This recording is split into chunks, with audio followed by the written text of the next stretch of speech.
이번 주제는 이름 공간, 네임스페이스에 대해서 살펴보도록 하겠습니다. 일단 네임스페이스에 대한 본격적인 이야기를 하기 전에 분리 컴파일이다라고 하는 그런 용어를 한번 좀 살펴보고 그다음에 이제 네임스페이스에 대해서 이제 본격적으로 살펴보도록 하겠습니다. 분리 컴파일이다라고 하는 용어는 여러분들이 보통 프로그램을 작성을 할 때 하나의 소스 프로그램 .cpp라고 하는 하나의 소스 프로그램을 작성을 해서 어떤 프로그램을 구성을 할 수도 있겠지만 예를 들어서 어떤 클래스들이 여러분들이 필요한 클래스들이 있다라고 하면 그 클래스 .cpp나 그 클래스 이름 .header 파일과 같이 그 클래스에 관련된 어떤 소스 코드 헤더 선언이나 어떤 구현부들을 그 클래스 파일 이름하고 연관이 된 파일에다가 이렇게 분리해서 소스 코드를 이렇게 작성을 해본 경험을 그동안 해왔습니다. 그래서 이제 메인이라고 하는 main.cpp라고 하는 메인 소스 프로그램이 따로 있고 각각의 클래스별로 또 cpp 파일과 해당하는 또 헤더 파일들을 다 따로따로 이렇게 작성을 해왔죠, 그동안에. 그래서 일반적인 어떤 그런 프로젝트 같은 경우는 당연히 어떤 하나의 파일, 하나의 .cpp나 이런 하나의 파일에다가 전체 프로그램을 포함시키는 것은 이제 불가능합니다. 워낙 규모가 크기 때문에. 따라서 여러분들이 이제 그동안 C++ 배우면서 자연스럽게 해왔듯이 여러 개의 파일에 대해서로 이렇게 따로따로 작성을 하고 이제 컴파일은 전체 프로그램들을 이제 다 합혀가지고 이제 하나의 프로그램이 이제 구성되는 방식으로 이제 여러분들이 이제 프로젝트를 이제 구성을 해왔죠. 이럴 때 소위 이제 컴파일이라고 하는 과정을 거치게 되는데요. 컴파일이라고 하는 과정은 여러분들의 소스 프로그램을 어떤 여러분들의 컴퓨터가 알아듣는 어떤 그런 기계어로 바꾸는 어떤 번역 과정을 컴파일이라고 이야기를 하죠.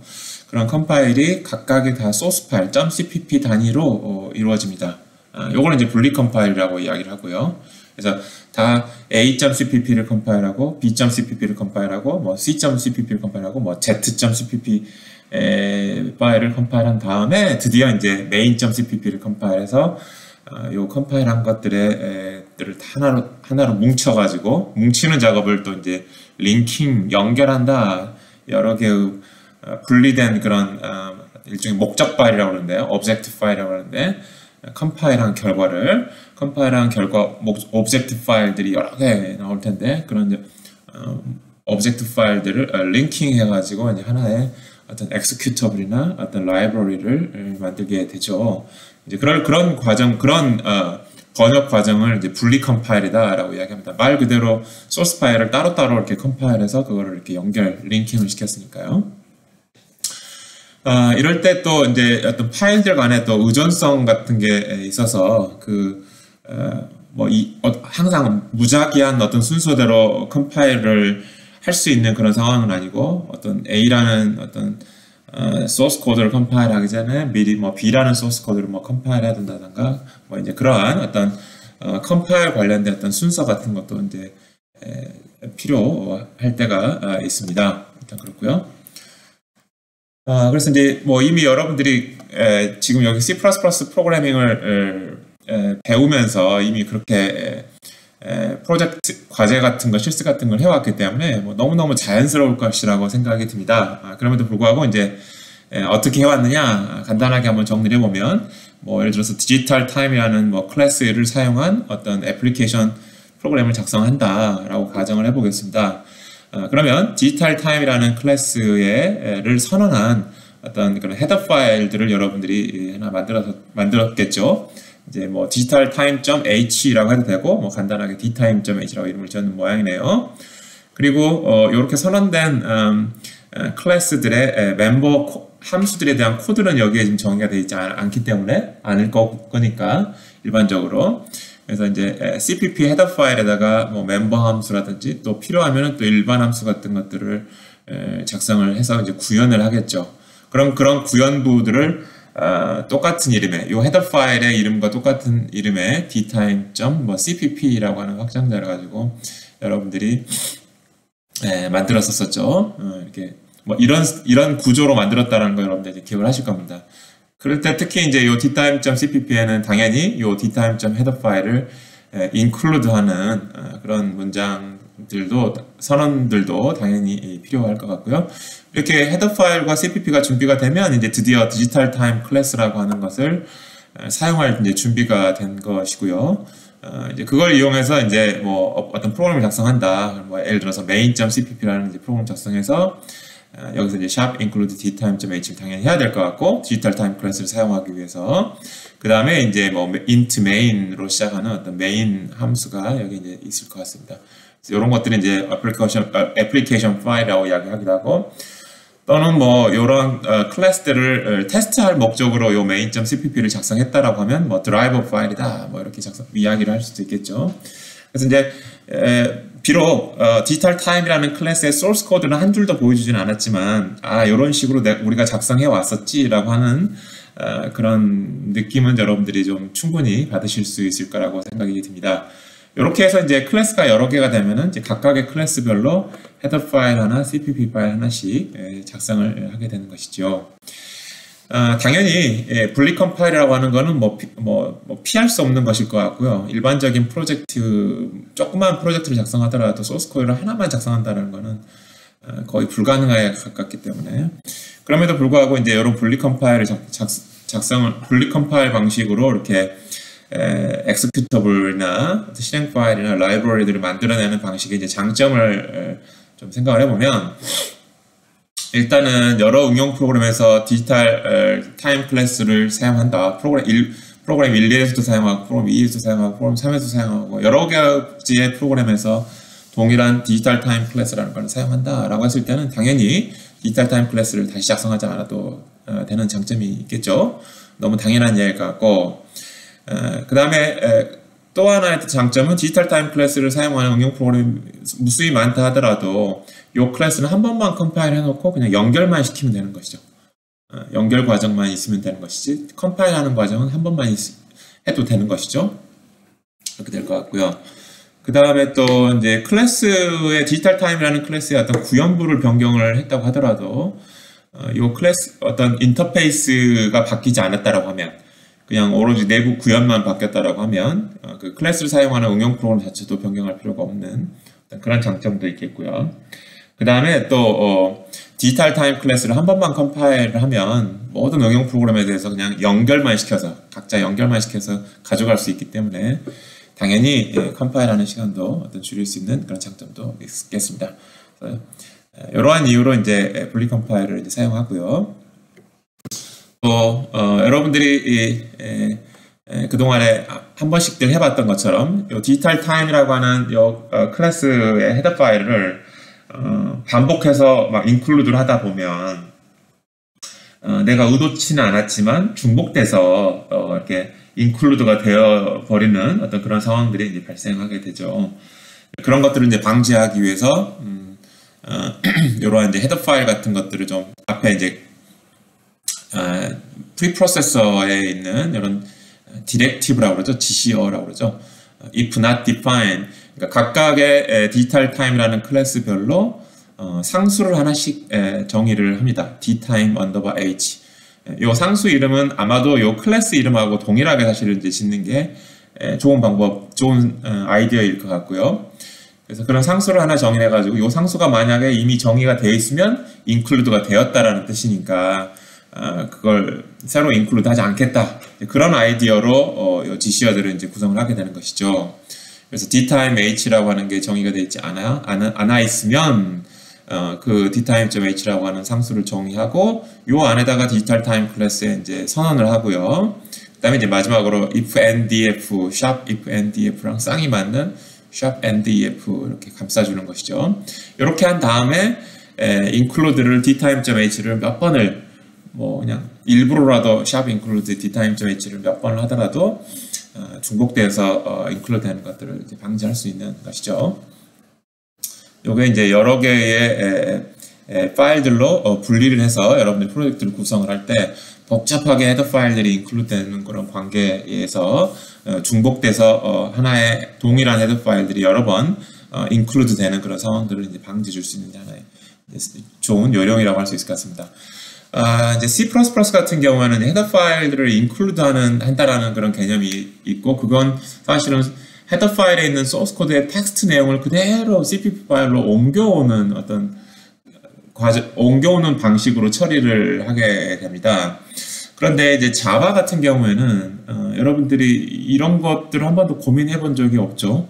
여러 번 어떤 클래스가 여러 번 거기서 이제 import라는 용어를 썼고, 이제 include라는 용어 대신에 뭐 이제 뭐 용어 자체를 뭐 다르게 쓰는 거는 뭐 크게 상관은 없지만, import라고 하는 용어를 썼고, 그럴 때 뭐 동일한 클래스가 뭐 중복돼서 include 되는 그런 상황에 대해서 여러분들 한 번도 걱정을 해본 적이 없을 텐데, 그 이유는 내부적으로 include 하는 방식이 좀 다르기 때문이라고 생각하시면 됩니다. C나 C++ 같은 경우는 그냥 include 하면은 어떤 특별한 처리를 하는 게 아니라 헤더 파일들을 그냥 그대로 카피를 해와서 소스 코드에다가 얹어놓는 그런 방식이기 때문에 include를 두 번을 하면 두 벌의 헤더 파일이 include가 되는 어떤 그런 상황이 발생하는 거예요. 근데 자바의 import 같은 경우는 그렇지 않습니다. 그래서 혹시라도 여러 어떤 갈래에 의해서 import가 여러 번 됐다 하더라도 그런 중복해서 import 되는 상황은 발생하지는 않습니다. 그런 좀 차이점 좀 있고요. 여기까지가 이제 분리 컴파일이라고 하는 어떤 주제로 한번 이야기를 해봤고요. 여러분들이 사실은 이제 그동안에 알고 있는 내용들을 한번 좀 정리를 한번 해봤습니다. 자, 이제부터는 이제 네임스페이스에 대해서 한번 살펴보려고 합니다. 네임스페이스라고 하는 거는 뭐 이름 집합, 뭐 이름 공간, 뭐 이렇게 번역을 할까요? 어떻게 번역을 하는 것이 가장 자연스러울지 모르겠지만, 뭐 이름 집합, 이름들을 모아놓은 것, 이름들을 모아놓은 공간, 이름들을 모아놓은 집합, 뭐 이렇게 이해를 하시면은 뭐 크게 무리가 없을 것 같습니다. 그러면 그러한 이름들이라는 것은 대체 무슨 이름이냐? 당연히 클래스의 이름들이 있죠. 그 다음에 변수의 이름이 있겠죠. 특히 이제 뭐 전역 변수 같은 거, 로컬 변수 같은 것들은 이제 밖에 노출될 일은 없을 테니까, 그런 이름, 지역 변수 같은 것들을 네임스페이스에다가 모아놓을 것 같지는 않고, 전역 변수 같은 것들, 또는 함수, 일반 함수 같은 것들, 그 다음에 또 타입 같은 걸 선언할 수가 있죠. 뭐 타입 def, 뭐 이렇게 C 스타일에서 뭐 타입 def 해서 어떤 내 나름대로의 또 타입 이름을 지을 수 있는 방법이 있는데, 그런 타입 이름들, 이런 이름들을 프로젝트가 너무 크면 너무 많아가지고 감당하기 힘들단 말이에요. 그래서 논리적으로 좀 같은 그룹에 속할 수 있는 것들에 대해서는 이렇게 모아놓고, 그러한 이름들을 어떤 같은 목적으로 도입된 어떤 이름, 클래스 이름, 변수 이름, 함수 이름, 타입 이름들을 하나의 그룹으로 모아놓고 그 그룹에다가 이름을 또 붙이는 거예요. 그게 바로 네임스페이스가 됩니다. 그래서 사실은 여기서 언급은 안 했지만 클래스, 변수, 함수, 타입뿐만 아니라 네임스페이스 이름도 또 다른 네임스페이스에 들어갈 수 있습니다.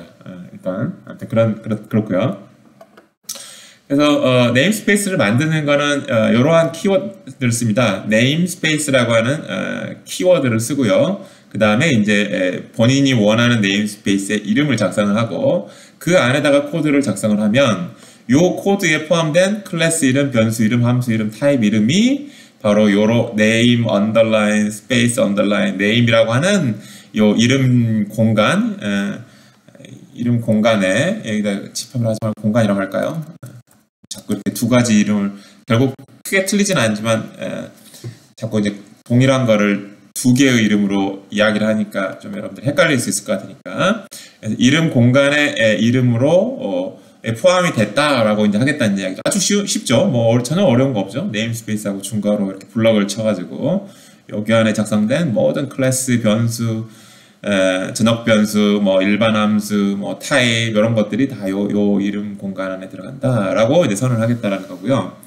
그리고 요 네임스페이스는 여러분들 소스 코드가 여러 개 있으면 a.cpp에다가 네임스페이스 뭐 n1을 하나 만들었다고 칩시다. 그다음 b.cpp에도 네임스페이스 n1이라는 똑같은 이름, 아까 a.cpp, b.cpp 소스 코드는 따로따로 분리되어 있지만 여기에도 네임스페이스가 n1이라는 네임스페이스가 있고 여기에도 네임스페이스 n1이라고 얼마든지 여러 개의 소스 파일에 거쳐가지고 동일한 네임스페이스를 여러분들이 만들 수는 있습니다. 일단 그 점 유의하시고요. 당연히 그래야 되겠죠. 그렇지 않으면 좀 의미가 없겠죠, 네임스페이스가. 그렇게 해서 이제 어떤 논리적으로 같은 어떤 목적을 지향하고 있는 이름들을 이름 공간에다가 이제 묶어 놓고요. 그럼 이제 그걸 사용할 수 있어야 되겠죠. 요거는 이제 그 이름 공간을 만드는 것이고, 그러면 그 이름 공간을 사용하겠다. 그래서 그 안에 들어있는 이름들을 내가 사용하겠다라고 하는 게 여러분들이 그동안 많이 사용했던 using namespace 하고 뭐 std 뭐 이런 거 많이 사용했죠. std라는 이름 공간을 뭐 사용하겠다 할 때. std라는 이름 공간에 있는 모든 이름을 사용하겠다라고 할 때 using namespace 하고 이름 공간에 대한 이름을 지정을 했는데 그렇게 해서 이제 사용하는 방법이 있고요. 또는 또 이렇게도 사용 한번 여러분들 해보신 기억이 있죠? using하고 std하고 그 다음에 이제 어떤 cout 뭐 이런 식으로 요거 하나 예시를 한번 좀 들어볼까요? 예시를 들어보면은 using namespace std 뭐 이렇게 했었었죠. 이런 거 했었고 그 다음에 여기서도 예시를 들어보면 using std의 cout 뭐 이렇게 했었었죠.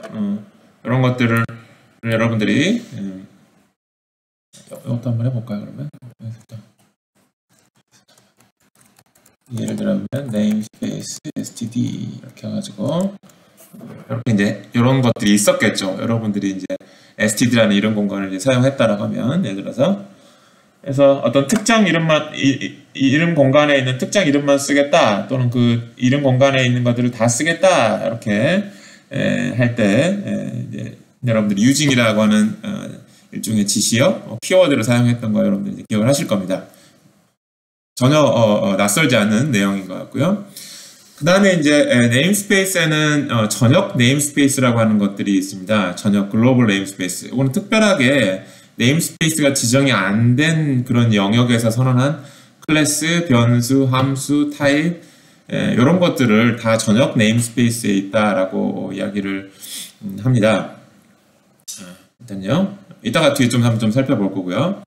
그 다음에 네임스페이스 이름하고 영역 지정 연산자를 같이 사용하는 거 여러분들이 이미 배웠죠. ns1이라고 하는 이름 공간에 들어있는 영역 지정 연산자를 쓰고 그 다음에 뭐 fun1이라고 하는 이제 요 이름 공간 안에 선언된 함수 뭐를 호출하겠다 뭐 이런 이야기죠. 그 다음에 또 뭐 이렇게 많이 썼죠. std라고 하는 이름 공간 안에 들어있는 뭐 istream이라고 하는 이제 뭐 클래스 이렇게 해서 이렇게 이제 그 어떤 이름에 대해서 이름 공간을 붙이는 어떤 그런 구문들을 여러분들이 이제 그동안에 많이 사용했는데 그런 걸 이름을 이제 qualifying 한다라고 이제 부릅니다. 어려운 내용은 아닌 것 같고요. 그래서 한번 네임스페이스를 직접 여러분들이 이제 작성을 해보는 예제를 한번 해보면요. 지금 보면 네임스페이스에서 스페이스 1 해가지고 잠시만요. 자 여기 보면 이게 좀 복잡하게 되는데요. 이렇게 한번 좀 정리를 한번 해볼까요?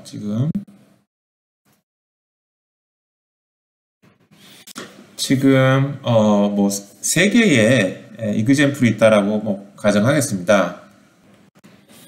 지금 greetings.header 파일에는 선언만 되어 있어요. greeting이라고 하는 함수가 이렇게 선언만 되어 있고요. 근데 좀 재밌는 건 뭔가 하면은 여기도 이름이 greeting이고 함수 이름이 여기도 이름이 greeting이에요. 그러면 사실은 두 개의 함수가 같이 있을 수는 없죠. 같은 이름이 같잖아요. 심지어는 뭐 return type도 같고 뭐 인자도 같고. 그런데 뭐가 다른가라고 하면은 요 greeting이라고 하는 첫 번째 greeting 선언된 거는 스페이스 1이라고 하는 네임 공간 안에 지금 들어있는 선언되어 있는 greeting 함수라는 선언이고 그 다음에 두 번째 greeting은 space 2라고 하는 이름 공간 안에 선언된 greeting이란 말이에요. 그러니까 이 두 개가 이제 같이 있을 수가 있는 것이죠. 이름 공간이 다르기 때문에. 이제 그런 내용들을 뭐 예를 들어서 뭐 greetings.header 파일에다가 뭐 선언했다고 칩시다. 이렇게 치고요. 그 다음에 뭐 자세하게 선언은 하지 않았지만 greetings.cpp에 실제 이제 요 greeting이라고 하는 스페이스 1에 있는 greeting과 스페이스 2에 있는 greeting의 코드를 이렇게 이제 구현을 했다라고 가정을 하고요. 그 다음에 이제 여기서 greetings.header 파일을 include 해가지고 요 greeting이라고 하는 함수를 이제 사용을 해보고 싶은 거예요. 그랬을 때 어떻게 지금 하고 있자면 이렇게 하고 있네요. 이것도 좀 재밌는 건데요. 여기 하나에 이제 로컬 블럭을 하나 만들었죠. 여기서부터 여기까지 로컬 블럭을 만들었고 using namespace space 2 스페이스 2번이라고 하는 이름 공간에 있는 이름들을 사용하겠습니다. 그래서 이제 이 이름을 펼쳐 놓은 거예요. 그럼 그 펼쳐 놓은 이름은 이 블럭 안에서만 사용할 수 있는 것이죠. 이 블럭 안에서만. 그렇게 해서 greeting을 부르면 당연히 요 놈이 아니라 이제 요 놈이 사용이 되겠죠. 이름은 똑같지만 요 2니까. 그렇게 이제 사용하고 뭔가 이제 프로그램 계산하고 요 블럭이 끝나면 또 다른 새로운 블럭으로 지금 들어가게 되네요. 거기서는 이제 스페이스 1번이라고 하는 요 블럭이 끝나고 나오면서 이제 더 이상 스페이스 2에 대한 이름은 이제 사용할 수 없게 되는 것이고요. 다시 열지 않은 한, 다시 사용합니다 라고 선언하지 않는 한. 그 다음에 이제 두 번째로 이렇게 지역도 블럭을 하나 들어와 가지고 using namespace space 1번 이렇게 해서 스페이스 1번에서 선언된 어떤 이름들을 사용하겠다라고 이제 이름을 다 오픈해 놓고요. 그리팅을 썼습니다. 그럼 당연히 이제 요거 아니고 요게 이번에는 불리게 되겠죠. 요거는 그렇게 해서 이제 이름 공간들을 자유롭게 만들어서 사용하는 것을 여러분들이 알 수가 있습니다. 일단 이렇고요. 그리고 한 가지만 더 추가해서 이야기를 하자면, 그게 이제 이렇게 스페이스 1과 스페이스 2라는 어떤 이름 공간에 대한 이야기였고요. utils.cpp라고 하는 뭐 이런 함수가 있다라고 뭐 가정을 하겠습니다. 그래서 utils.cpp는 어떤 거를 지금 만들어 놨자면 helper라는 함수들을 만들어 놨고요. 1번 공간에서의 뭐 헬퍼 함수가 있고 또 2번 공간에 이제 또 다른 어떤 뭐 구현의 어떤 헬퍼 함수를 이렇게 뒀다라고 가정하겠습니다. 일단 여기서 이야기하고 싶은 포인트는요. 스페이스 1이라는 이름 공간이 반드시 뭐 greetings.cpp 안에만 뭐 만들어져야 되고 다른 소스 파일에는 만들어질 수가 없는 어떤 그런 것이 아니라 스페이스 1이라고 하는 이름 공간은 요 greetings.cpp에서도 여러분들이 필요한 요 스페이스 1에 논리적으로 포함되어야 할 이름들을 여러분들이 포함시키도록 구현을 하고 또 util.cpp에도 논리적으로 스페이스 1이라고 하는 이름 공간에 포함되어야 될 뭐 클래스 이름, 뭐 함수 이름, 뭐 변수 이름 등등등 타입 이름 등 그런 게 있다면 또 모아놓을 수 있어요. 그러니까 이렇게 이름 공간이 여러 개의 소스 코드나 뭐 헤더 파일들에 이렇게 거쳐서 만들어질 수 있다라고 하는 것을 이제 보여주는 어떤 하나의 이제 이그젬플이라고 생각하면 되겠습니다. 그러면 당연히 여기서 스페이스 2에서 헬퍼면 요 헬퍼고 그리팅은 요 그리팅이 되겠죠. 2번 공간에 있는 이렇게 되겠습니다. 자, 요게 이제 네임스페이스를 여러분들이 만들고 어떤 사용하는 어떤 그런 방법을 설명하는 어떤 하나의 좋은 예제가 되겠습니다. 앞에서 우리가 이제 디지털 타임이라고 하는 것도 우리가 이제 배웠었죠. 그래서 이제 디지털 타임이라고 하는 것을 어떤 식으로 구성을 할 수 있느냐라고 하는 걸 이제 예제를 한번 이제 만들어 봤는데요. 지금 조금 더 리얼리스틱한 이그젬플로 여기가 이제 dtime.header 파일이니까 디지털 타임이라고 하는 클래스에 선언부가 지금 들어있는 것이고 그 다음에 디지털 타임.cpp가 이제 구현부가 들어가 있겠죠. 그래서 이제 뭐 막 인클루드 복잡하게 하는 거는 요 디지털 타임이라는 요 클래스를 이제 선언하기 위해서 이제 필요한 것들이다라는 정도로만 여러분들이 이해하시면 좋을 것 같고요. 여기 지금 보면은 네임스페이스를 하나 지금 선언되어 있는 거가 좀 여기서 이야기하고자 하는 이제 포인트가 되겠습니다. 그래서 뭐 dtime savitch라고 하는 요 예제를 사용한 교재의 저자 이름이 savitch라고 하는 저자 이름이어서 그 저자의 이름을 따서 지금 네임스페이스를 하나 만든 것 같습니다. 그래서 이제 dtime savitch라고 하는 이름 공간 안에 digital time이라는 이제 클래스를 이제 선언을 했고요. 그 다음에 이제 또 당연히 dtime.savitch라는 같은 이름 공간 안에서 요 디지털 타임 클래스 멤버 함수를 이렇게 구현을 해놓는 게 이제 자연스럽게 되겠죠. 여기 지금 나오진 않았지만 main.cpp에서 using namespace dtime savitch라고 한 다음에 그 그 다음에 요 클래스나 요 클래스의 이제 멤버 함수들을 이제 사용을 하게 되겠죠. 요게 이제 이름 공간을 사용하는 이제 하나의 또 다른 이제 example이 되겠습니다. 일단 그렇고요. 자, 그 다음에 네임스페이스는 사실 이제 세 가지 종류의 네임스페이스가 있습니다. 어떤 건가 하면은 일반적으로 전역 네임스페이스라고 하는 게 있고요. 그 다음에 지금 이야기하려고 하는 이름이 없는 네임스페이스가 있고요. 그 다음에 이렇게 그냥 일반적인 네임스페이스가 있어요. 일반적인 네임스페이스. 세 가지가 있습니다. 그래서 네임스페이스를 좀 정리를 하자면, 이렇게, 별도로 뭐 네임스페이스를 따로 선언하지 않은 어떤 그런 영역에 있는 이름들, 함수 이름들, 클래스 이름들, 이런 것들, 그런 것들은 전역 네임스페이스에 속한다라고 이야기하면 될 것 같고요. 그 다음에 이제 지금까지 앞에서 설명했던 네임스페이스하고 d타임 서비치 뭐 이렇게 혹은 std 이렇게 선언하는 거는 그냥 이름이 있는 어떤 일반적인 그런 보통의 네임스페이스가 되겠고요. 또 이렇게 아예 이름을 지정하지 않는 그런 네임스페이스도 있습니다. 이름이 없는 네임스페이스가 있습니다. 그래서 지금 그러한 이름이 없는 네임스페이스에 대해서 지금 설명을 하려고 합니다. 그래서 이름이 없는 네임스페이스라고 하는 거는 딱 그 컴파일 단위, 그러니까 뭐 그냥 쉽게 생각하면 .cpp, 그 cpp 안에서만 사용하는 어떤 네임스페이스고, 절대 바깥에서 그 .cpp 바깥에, 그러니까 예를 들어서 a.cpp다. 그러면 b.cpp라는 데에서 이 a.cpp에서 선언된 어떤 전역 변수나 일반 함수 같은 것들을 사용하려고 하는 것을 막을 때 사용할 수 있는 게 이름이 없는 네임스페이스를 사용하는 이제 한 가지 목적이 될 것 같습니다. 그래서 요 이름이 없는 네임스페이스는 말 그대로 이름이 없기 때문에 바깥에서 using하고 뭐라고 이름을 지을 수가 없는 거예요. 따라서 그 안에서만 사용할 수 있는 것이죠. C 언어 같은 경우에 여러분들이 static이라고 선언된 전역 변수나 전역 함수 같은 것들이 이런 이름 없는 네임스페이스처럼 해당하는 .c 파일 안에서만 사용을 하겠다라고 하는 의도로 전역 변수나 함수를 만들 때 사용하는 방법입니다. 참고로 알아두시고요.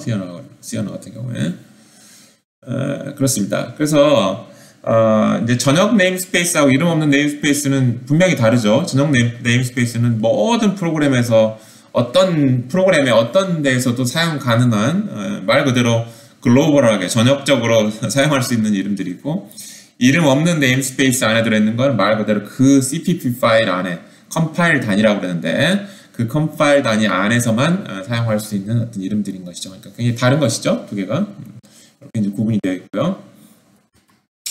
그 다음에 네임스페이스 안에 또 다른 네임스페이스를 내포할 수도 있습니다. 굉장히 이름들을 이렇게 구조화시키는 것이죠. 그래서 예를 들어서 네임스페이스 S1 안에 네임스페이스 S2를 선언해서 그 안에다가 샘플이라는 함수를 만들었다고 치면 S1이 관리하는 이름 중에 하나가 S2도 포함이 되는 것이죠. 그래서 샘플을 여러분들이 여기 S1 바깥에서 여러분들이 사용하려면 S1 안에 속하는 S2 안에 속하는 샘플 이렇게 이야기를 해야 될 것 같고, 만약에 여러분들이 지금 S1 안에 들어가 있다 그러면은, 그렇지만 S2 안에는 아니고 S1과 S2 그 사이에 있다 그러면은 그런 상황에서 샘플이라는 함수를 여러분들이 부르기 위해서는 S2 안에 들어있는 샘플이다 라고 이름을 불러야 되겠죠. 자연스럽죠. 아주 이런 것들이 이제 내포된 네임스페이스다라는 이야기가 됐고요. 그래서 이제 여러분들이 이제 과제로 내드릴 어떤 연습 문제로 요 네임스페이스를 활용을 한 어떤 예제를 여러분들이 완성을 하는 어떤 그런 예제를 한번 여러분들이 이제 직접 실습 문제로 한번 작성을 한번 해보시기 바랍니다. 이 파일들은 지금 소스 파일들의 구성은 이렇게 되어 있어요. 한 5개의 파일들로 구성되어 있습니다. 일단 main.cpp가 당연히 있어야 될 것 같고요. 그 다음에 user.header 파일, user id에 대한 어떤 헤더 파일과 cpp 파일이 있고, 그 다음에 패스워드에 대한 헤더 파일과 cpp 파일이 있습니다. 그렇게 되어 있고요. 그 다음에 이제 여기서 여러분들이 이제 네임스페이스를 사용을 해보는 것이 이제 의도인데요. 일단은 기본적으로 그 user.cpp 메인에서 사용하는 user.cpp와 password.cpp의 각 함수를 user.cpp하고 password.cpp에서 정의되어 있는 그런 함수들이 있을 거 아닙니까? 여기 여러분들 제가 제공해드린 그런 소스 코드를 보시면 이제 어떤 함수가 제공이 되는지 여러분들 아실 거고, 그 함수들은 다 일단 기본적으로 authenticate라는 네임스페이스 안에다가 정의를 해보시기 바랍니다. authenticaate. 그래야지만 요 main.cpp에서 using 하고 namespace, authenticate 하고 이제 뭔가 user.cpp에서 user.cpp의 안에서 authenticate namespace 안에 들어있는 이름을 사용하거나 password.cpp 안에서 선언한 authenticate namespace 안에 들어있는 이름을 사용하거나 이제 그렇게 할 수 있도록 이제 구성이 되어 있으니까요. authenticate라는 namespace를 만들어 보고 그걸 사용하는 어떤 그런 경험을 한번 연습을 한번 해보시기 바랍니다. 일단 그렇고요. 그 다음에 또 user.cpp 안에 어떤 함수가 있자면 거기 안에서만 사용해야 하는 함수가 있을 것입니다. 여러분들이 요 제공되는 그 소스 템플릿을 보시면 금방 아실 거예요. user.cpp 안에서만 사용하는 어떤 이름들이 있을 것이에요. 그런 이름들은 뭐 변수가 됐든 함수가 됐든 아마 클래스는 제가 만들었진 않았었던 것 같고, 그런 것들은 이름이 없는 네임스페이스로 묶어주세요. 그래서 바깥에서 절대 사용할 수 없게끔 아예 방지를 하는 것이죠. 마찬가지로 password.cpp에서도 이 파일 안에서만 사용하는 함수나 뭐 변수 같은 것들이 있을 것입니다. 그런 것들도 이름 없는 네임스페이스로 묶어주세요. 그래서 다른 데에서 user.cpp나 main.cpp에서 이 password.cpp에서만 사용해야 하는 그 함수를 아예 접근을 차단을 할 수 있도록. 그렇게 해서 여러분들이 namespace, authenticate라는 namespace하고 그 다음에 요 user.cpp와 password.cpp 각각에서의 이름 없는 namespace들을 한번 작성을 해보는 그런 실습을 한번 해봄으로써 요 namespace에 대한 전체적인 좀 이해를 완성을 하시기 바랍니다. 그래서 네임스페이스에 관련된 설명은 여기까지 하겠습니다.